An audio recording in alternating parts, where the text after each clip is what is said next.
kurang. Maksud dia bermula pada end of, maksud dia masa break itu, semester break itu terus kita jalan. Okay. Dan memang iya pun, bukan yang kita tipu. Okay, Darah sikit lah. Darah sikit. Kalau tersasul boleh. Tak Tak apa. Tersasul je. Dia sebenarnya akhirnya dia orang edit, sebenarnya kau cakap benda lain nanti. Dah. Okay, dah start. Darah sikit lah cakap. Assalamualaikum warahmatullahi wabarakatuh. Waalaikumsalam warahmatullahi wabarakatuh. Kami pelajar daripada Institut Pendidikan Guru Kampus Perempuan Melayu Melaka. Ini menemu ramah Encik Azmai dan Farah. Saya Zulaika. Saya Nisania. Saya Anisha. Dan saya Syahida. Oleh itu berkesempatan dengan temu ramai ini, kami daripada IPG ingin mengetahui sedikitlah tentang biodata Encik Azman dan Farah. Encik Azman, dipersilakan. Okey. Assalamualaikum warahmatullahi wabarakatuh. Pertamanya saya mengucapkan selamat datang kepada pelajar-pelajar daripada IPG Melaka ke konsert PPRO, Final Performance Project pelajar-pelajar diploma. Okey. Tadi mengatakan nak biodata lah. Okey, saya merupakan pensyarah di sini di Fakulti Muzik dan Seni Persembahan. Saya mula bertugas di sini pada tahun 2003. 2003 dan sehingga sekarang. Relation saya dengan konsert ini ialah saya adalah penyelaras kepada subjek ini. Maknanya bila penyelaras tu dia mengendalikan keseluruhan konsert ini daripada perancangan, daripada pelaksanaan dan hinggalah akhirnya nanti dari segi pelaporannya pun saya kena tengok. So itu sedikit mengenai diri saya. Saya merupakan pelajar semester 5 untuk program diploma di sini. Dalam jawatan kuasa dalam final year project kita orang ni, saya berjawatan sebagai timbalan pengarah pentadbiran. Jadi saya dan ketua saya banyak melakukan tugas dalam segi pentadbiran seperti kita kerja dan sebagainya. Dan saya juga merupakan seorang student yang bermain alat muzik violin di sini. So kalau tengok kat belakang ni ada nampaklah kursi-kursi violin semua tu, saya antara duduk kat situ lah. Okey, berkaitan dengan Encik Azman mengatakan bahawa Encik adalah pensyarah Jabatan Seni dan Muzik. Muzik dan Seni Persembahan. Seni Persembahan. Boleh tahu berapa ramai pensyarah dalam fakulti tersebut? Kalau nak ditanya saya jumlah tu lebih kurang lah sebab ada yang sama belajar, okey, ada yang sama belajar dan bukan semua pensyarah tu berada di sini. Ada yang pergi membuat kajian dan sebagainya. Kalau dalam satu masa tu dalam 25 orang pensyarah yang berada di sini. Itu untuk muzik saja sebab kita sini ada jabatan-jabatan lain, jabatan seni persembahan, kita ada tari dan teater. Tak termasuk tari dan teater lah. Okay.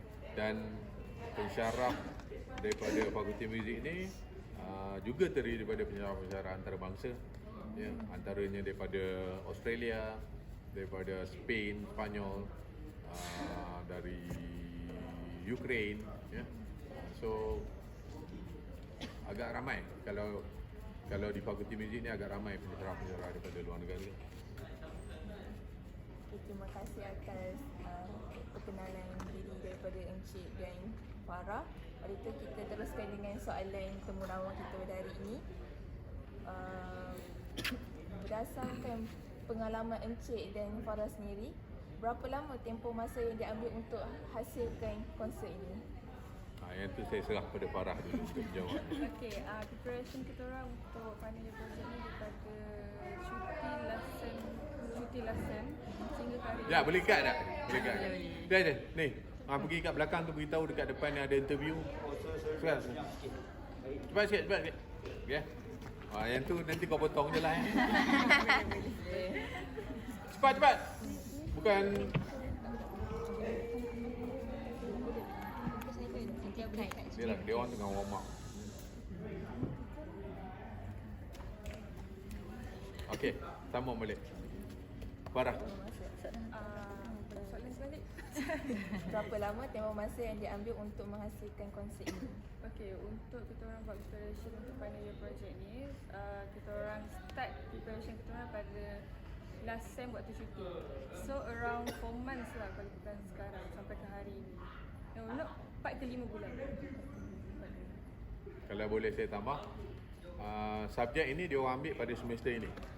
Ya, semester ni. Kalau dia orang nak jalankan projek itu pada awal semester, memang masa tu agak suntuk.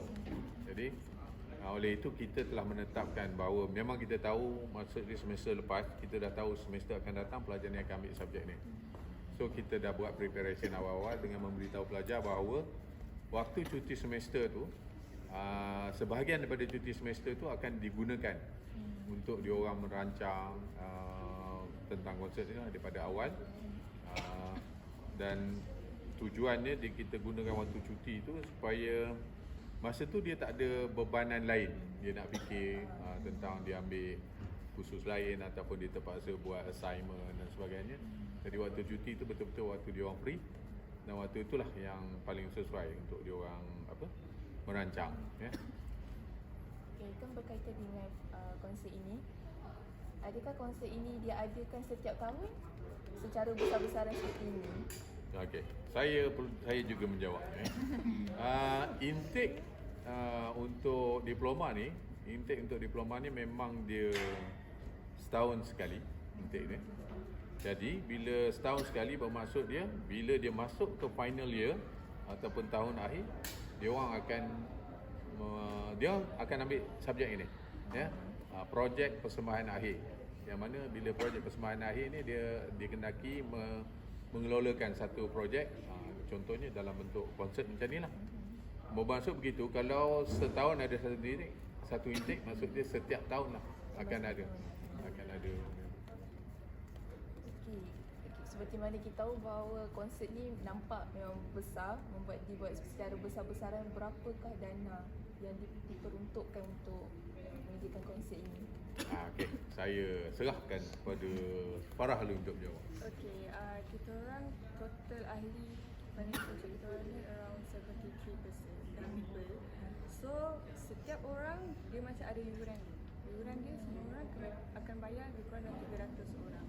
Dan yuran tu, okay, kita orang dapat yuran tu dalam 21,000 total semua sekali, okay. Tapi 21,000 tu sebenarnya memang tak cukup. So kita orang akan terpaksa minta daripada sponsor. Sponsor daripada macam-macam jenis sponsor, daripada segi wang, daripada segi kau tengok macam lighting semua ni pun kita akan minta sponsor, daripada segi makanan, daripada jenis busana, banyak yang kita akan minta daripada sponsor lah. Sebab kalau nak 21,000 untuk konsert besar macam ni tak cukup. Saya tambah sikit. Okay. Memang dia kalau dikumpulkan lebih kurang lah dalam 21,000. Seperti yang dia beritahu tadi, untuk menambah lagi kewangan, so macam-macam cara yang dia orang buat untuk menambah lagi. Contohnya macam yang dia kata, mencari penaja, mencari sponsor. So dia akan keluar lah bahagian penajaan ni. Bahagian penajaan akan keluar untuk mencari sponsor. Dan Alhamdulillah tahun ni adalah sponsor yang dia dapat dari beberapa syarikat-syarikat dan juga persendirian, which is benda tu akan sedikit sebanyak dia akan meringankan lagi lah, dan menambahkan lagi peruntukan kewangan yang ada pada diorang. Kadang-kadang mungkin bukan dalam bentuk wang ringgit, ya, mungkin dalam bentuk makanan. Itu pun dia dah selamat untuk daripada mengeluarkan duit untuk membeli makanan. Walau bagaimanapun pihak fakulti juga akan mengeluarkan sedikit dana kepada pelajar-pelajar ni. Contoh, ya, pihak fakulti akan menaja buku program, ya, buku program.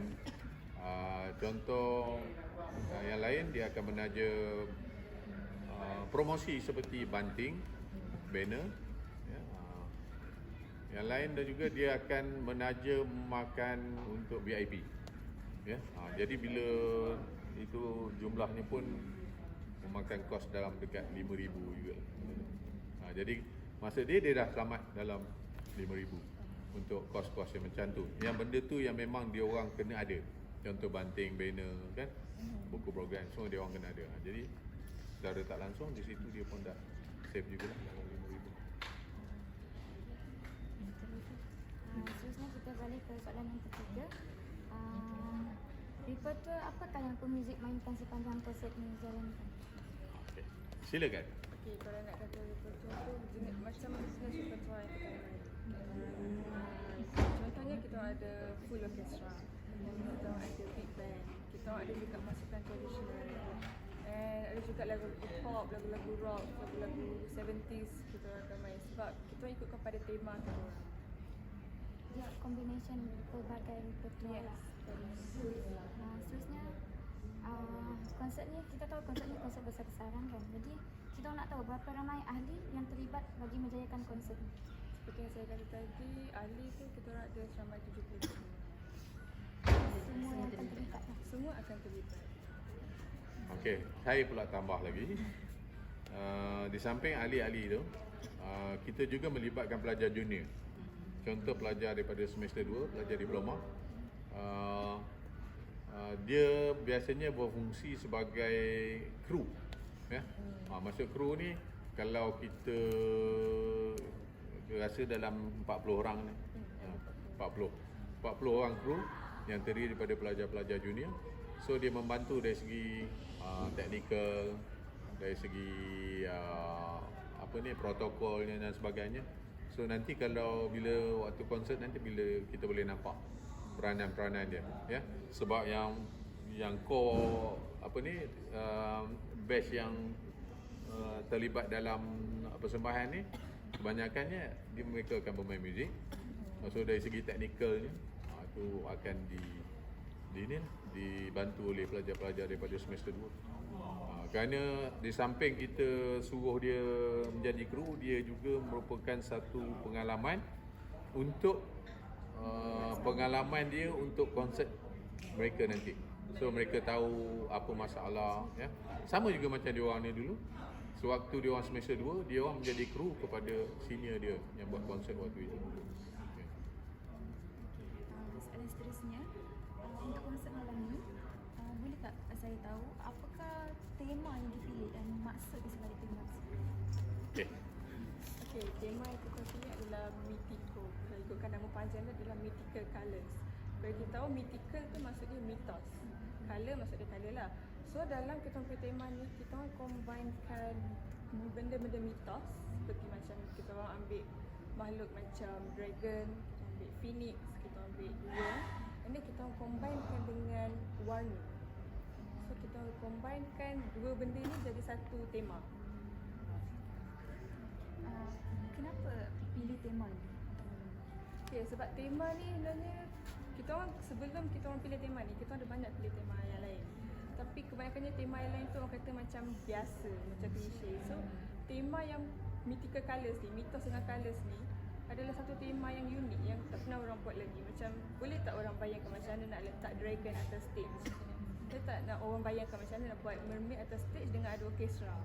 So kita orang buat benda macam tu. And then kita orang gunakan colours. Maknanya maksudnya macam setiap kita orang dalam konsert ni ada segmen tersendiri. So segmen yang first colour ini, segmen yang second ni colour ini. So benda tu tak pernah lagi dibuat. Okey, saya sambung sedikit. Pemilihan tema yang sesuai ini juga bergantung kepada persetujuan daripada pensyarah penyelaras dan juga pensyarah bicara lain, ya. Sebelum ni seperti yang dia kata tadi, dia ada beberapa tema, ya. Dan setiap kali dia memilih tema, dia perlu membuatkan kertas konsep, ya, konsep paper untuk tema yang dipilih. So dia akan present. So kami barisan pensyarah merupakan panel. So kami akan menilai adakah tema yang dipilih itu bersesuaian dengan ada wow faktornya dan sebagainya.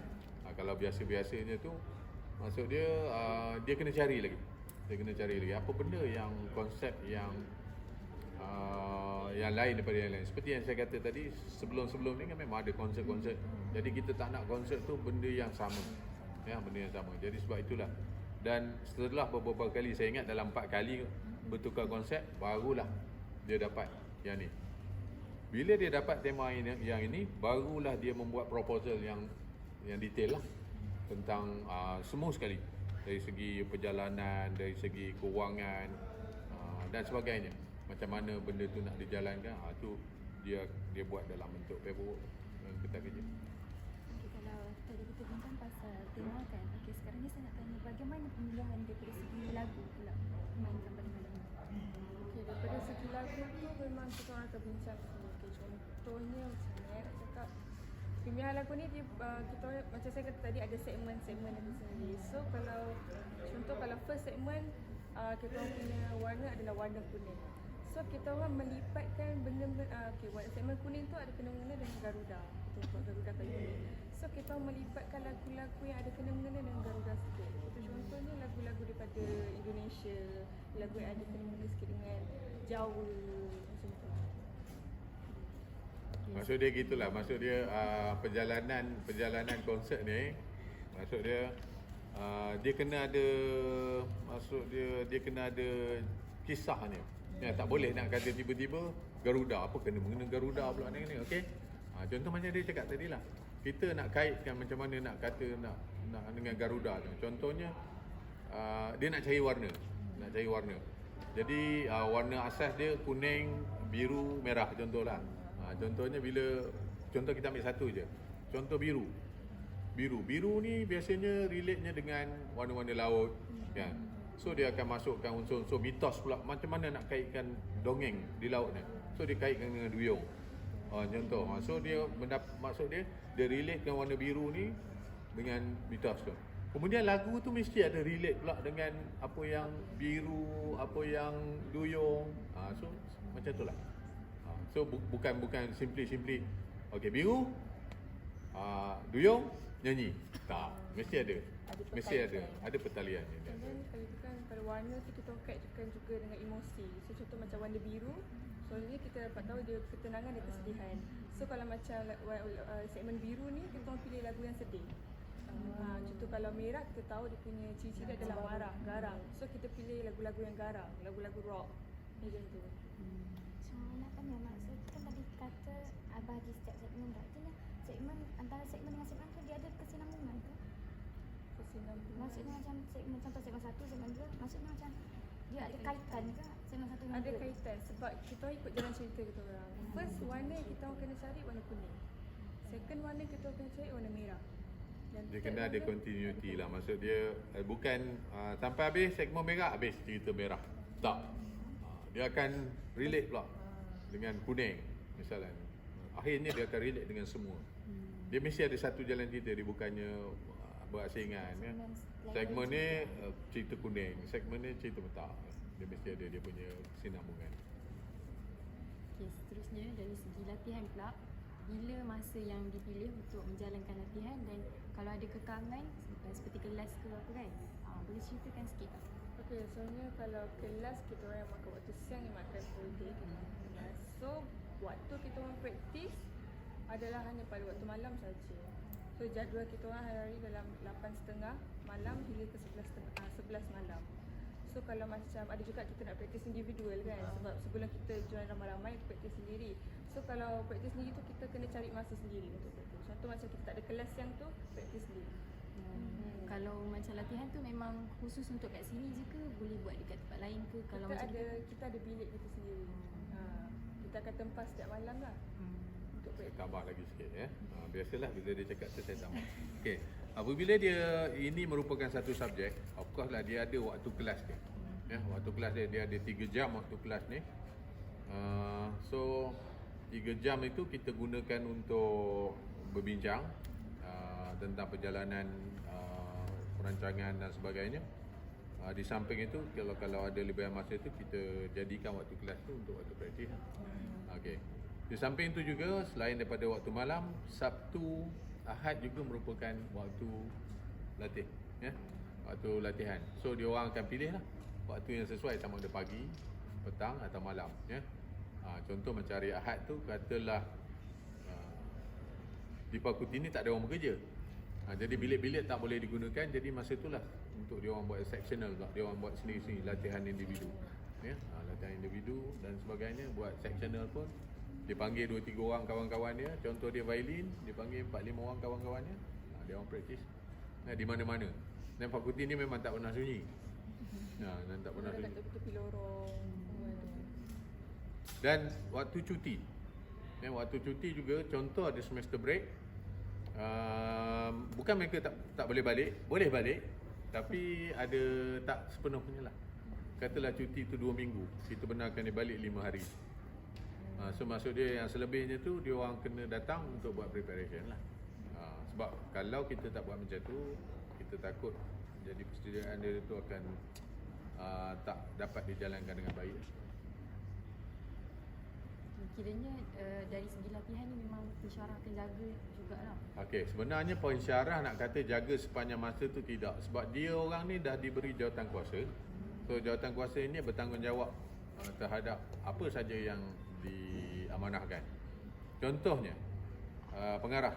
Pengarah dia pastikan semua benda tu berjalan lancar. Jadi ketua section misalnya, dia akan pastikan orang-orang dia ada waktu latihan tu. Dan biasalah kalau macam tu, kalau kita tak pantau, dia takkan datang.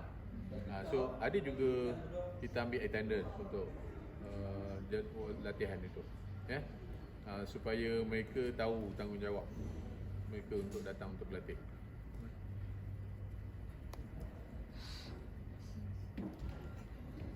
Okey, sebagai penutup temu ramah kita hari ini, Encik Azman sebagai pensyarah muzik, apakah harapan Encik terhadap konsert ini? Okey. Harapan saya selain daripada konsert ini dapat dijalankan dengan baik, harapan saya ialah semua pelajar-pelajar yang mengambil subjek ini dapat mempelajari sesuatu daripada konsert ini. Bukan saja main muzik saja, sebab dia orang terlibat itu daripada awal lagi perancangannya, daripada merancang, daripada melaksanakan, semua tadilah dia mencari dana. Harapan saya mereka mempelajari sesuatu,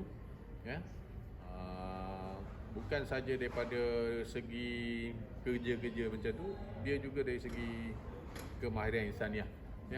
Contohnya, apa pentingnya dia orang menepati masa, apa pentingnya dia orang menerima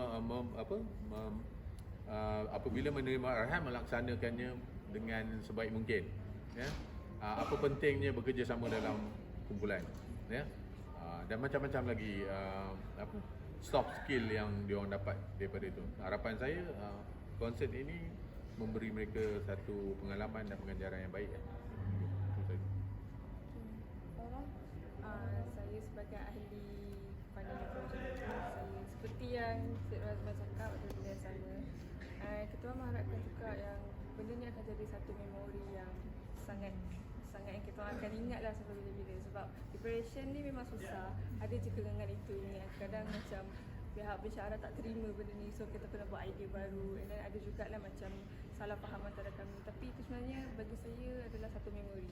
Juga benda tu macam orang kata buruk, tapi sebenarnya bila kita dah tinggalkan semua benda ni, kita akan ingat balik benda macam tu. Dan kami juga harap yang konsert kami ni akan orang akan sentiasa ingat sampai bila-bila lah. Okay, dengan itu kami mengucapkan ribuan terima kasih kepada Encik Azman dan Farah kerana sudi menemu ramah bersama kami dan meluangkan masa. Itu saja. Sekian, terima kasih. Okey. Okey.